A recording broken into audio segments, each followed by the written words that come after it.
Hi, I'm Changyuan Lin, a master's student from the University of Alberta. I'm going to present our paper, A Large-Scale Dataset and Empirical Study of Docker Images hosted on Docker Hub. This work is in collaboration with Professor Sarnadi from the University of Alberta and Professor Hamza Kazai from the York University, Canada. So what is Docker? Docker is a popular containerization solution providing lightweight virtualization. That's for sure. Docker can package an application into an easy-to-deploy image. The Docker image is defined by Dockerfile, which is basically a sequence of commands that specify how to build a Docker image. Docker provides version development through tagging. Similar to GitHub, we also have Docker Hub, which is a Docker image registry, and there are millions of images hosted on it. So we already have few relevant papers. Why do we need a new dataset and another study? While most of the Docker datasets were collected like 3 years ago, and they did not study evolution trends, and they collect the data solely from GitHub and focused on Docker files only. So those Docker files may not come from real-world Docker images, and they lacked information about the Docker images and thus had limited research questions. So how to gather information about Docker images? Of course, from Docker Hub, where images are hosted, but how to pinpoint the corresponding source repository of Docker images? The answer is still from Docker Hub. Docker Hub provides a continuous integration service that can link your image with a GitHub or Bitbucket repo. So you can use this CI service to set up the automated build. When there is a new commit in the repo, an image build is triggered automatically.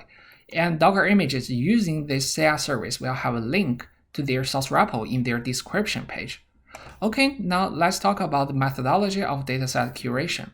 First, we developed the Docker image miner, which can gather image info through Docker Hub API. We also developed the source repo miner for a given GitHub or Bitbucket repo. It can collect the repo info, commit history, etc. Through the CI link collected by Docker image miners, source repo miners can collect the corresponding repository information. We also match some repositories by the image name. Then we persist the collected data in a PostgreSQL database, and our empirical study is based on this newly collected dataset. Here's the schema of our dataset. It has 10 tables collected from 3 sources, contained over 3 million Docker images and over 300,000 source repositories. Our dataset covers over 98% of public images hosted on Docker Hub as of May 2020. The dataset is publicly available at Zenodo. So based on this newly collected dataset, we conducted 4 research questions, including the characterization of the Docker ecosystem, tagging practices, coevolution behaviors, and smells in Docker files. Okay, the first research question. What is the current state of Docker image development and how did it evolve over time? We investigated 5 aspects. First, programming languages of the containerized applications. We can see Shell is declining, while Python, Go, and JavaScript are increasing in popularity. Regarding the base image, we can see the clear decreasing trend for Ubuntu and an increasing trend for Alpine, Node, Python, and Go. Interestingly, the OS-based images are decreasing in popularity while the programming language and application images are increasing in usage.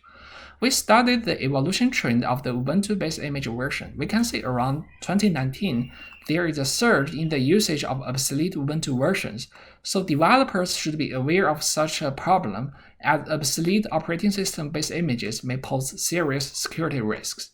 Regarding image architectures, not surprisingly, x86 is a predominant architecture, but we can see ARM-based images are growing really fast.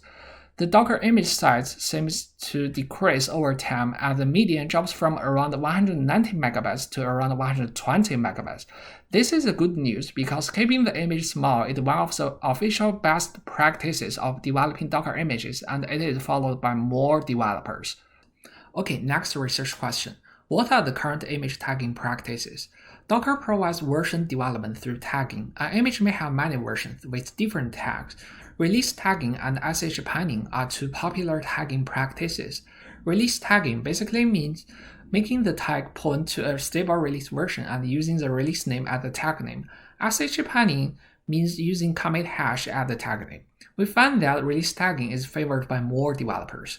Then we studied the problematic latest tag. So why problematic? For example, the image may only have one default latest tag. In this case, there is no version control at all. which is not recommended. Sometimes the default latest tag may not exist. In this case, the Docker engine can't find the image if developers do not explicitly specify the tag. Sometimes the latest tag may not literally mean the latest version. For example, in this Docker image, the latest tag points to a version that is lagged by 4 versions and 5 months in update time compared to the real latest release version. We refer to this as the version or time lag problem. So we studied how serious these problems are in practice. We found that 1.5 million images only have the latest tag. About 1 million images do not have the latest tag. Around 11% of images have a latest tag, but the latest tag does not point to the latest version. And we also observed some large version or time lag problems. Okay, RQ3, how do Docker files co-evolve with source code? In a Docker image source repository, there should be a Docker file for building the image and application source files to achieve functionalities. Because Docker files and source files are different in nature, we study their co-evolution behaviors regarding the scale and the rate of changes. We basically compare the number of changed lines and the ratio between the source repo commit count and the Docker file commit count. We found that Docker files evolve at a smaller scale than source files in terms of the change line count. Docker files also evolve at a slower rate than source files, and this rate continues to slow down. RQ4, how prevalent are code smells in Docker files? While Docker has some official best practices of writing high-quality Docker files, we use Headlink to check if there are smells in Docker files violating those best practices. We found a downward trend in the smell count. This is good news as it suggests small developers could write high-quality Docker files. We also studied the evolution of prevalent Docker file smells. Smells causing larger image sizes are declining over time, but smells like not catching the pub error and incorrect command usage become much more prevalent. Okay, so what implications do I bring to the Docker community? First, for Docker image developers and technology providers, they need to avoid using obsolete-based images, and always check the error-prone latest tag. Continue to follow the best practices of keeping images small. Of course, avoid some prevalent code smells. For technology providers who want to promote their products, creating a ready-to-use base image is a very good choice. For Docker and infrastructure providers, first they should consider adding support for fast-growing ARM architectures, providing a tool to check the latest tag, and integrate the obsolete base image checker into their existing CI service and catch some layers of popular base images. The dataset is at Zenodo, and artifacts are available on GitHub. Please definitely check out. That's pretty much it. Thank you for listening.